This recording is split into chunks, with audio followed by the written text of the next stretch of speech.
ഏറ്റവും കൂടുതൽ ശത്രുക്കൾ ഉള്ളത് ആർക്കാ നിങ്ങൾക്ക് അറിയോ? ഞാൻ മനസ്സിലാക്കിയിടത്തോളം ഏറ്റവും കൂടുതൽ ശത്രുക്കൾ ഉണ്ടാവുക മിഡിൽ ക്ലാസ് ഫാമിലിയിൽ നിന്ന് ഒരുപാട് കഷ്ടപ്പെട്ടിട്ട് അവന്റെ ആഗ്രഹങ്ങളും അവന്റെ കുടുംബത്തിന്റെയും അല്ലെങ്കിൽ ഒരുപാട് പ്രാരാബ്ദങ്ങൾ കാരണം പച്ചപിടിക്കാൻ വേണ്ടി ഒരുപാട് കഷ്ടപ്പെട്ടിട്ട് അതിന്റെ റിസൾട്ട് ഉണ്ടാകുമ്പോൾ എങ്ങനെയെന്ന് വെച്ചാല് അതുവരേക്കും കൂടെ ഉണ്ടായിരുന്നവര് തന്നെ അവൻ ശത്രുക്കളായി മാറും. കാരണം ഇന്നലെ വരെ നമ്മളെ കൂടെ ഉണ്ടായിരുന്നവന് അവന്റെ ലൈഫിൽ അവന് നല്ലത് വന്നു എന്നല്ല ചിന്തിക്കുക. അവനിപ്പോ വലിയ ആളായി, നമ്മൾക്ക് അത് ഇല്ലാത്തതിന്റെ കുശുമ്പ്, അസൂയ, ദേഷ്യം, വാശി, അങ്ങനെ ശത്രുക്കളായി മാറുന്ന സാഹചര്യം.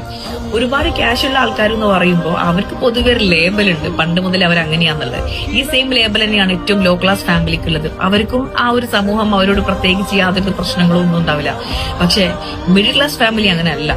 ഒരുപാട് ശത്രുക്കൾ ഉണ്ടാവും. പക്ഷെ നിങ്ങൾക്ക് ഒരു കാര്യം മനസ്സിലാക്കാം, അവരെ തകർക്കാൻ വേണ്ടി നീ എന്തൊക്കെ നോക്കിയാലും നടക്കൂല, അവർ തളരൂല. കാരണം എന്താ നിങ്ങൾക്കറിയോ?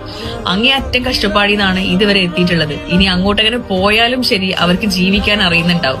അപ്പൊ ആ ഒരു ബോധം നിങ്ങളെ മനസ്സിലുണ്ടാവാൻ ചെയ്യണം. അവർ ഒരിക്കലും തളരാൻ അവര് മുതിരൂല. കാരണം അവര് പരിശ്രമിച്ചുകൊണ്ടേയിരിക്കും. എന്തിനാന്നറിയോ? അവരെ പാരന്റ്സ്, അവരെ രക്തബന്ധങ്ങള്, അവർക്ക് വേണ്ടപ്പെട്ടവര് കഷ്ടപ്പെട്ട പോലെ ഇനി അവരെ കഷ്ടപ്പെടുത്താതിരിക്കാനും അവരെ ഭാവിയിൽ വരുന്നവര്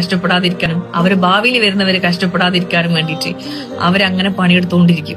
അപ്പൊ അതുകൊണ്ട് അവരെ തളർത്താൻ വേണ്ടിയിട്ട് ഒരുപാട് ശത്രുക്കൾ ഉണ്ടെങ്കിൽ അത് വെറുതെയാണ്.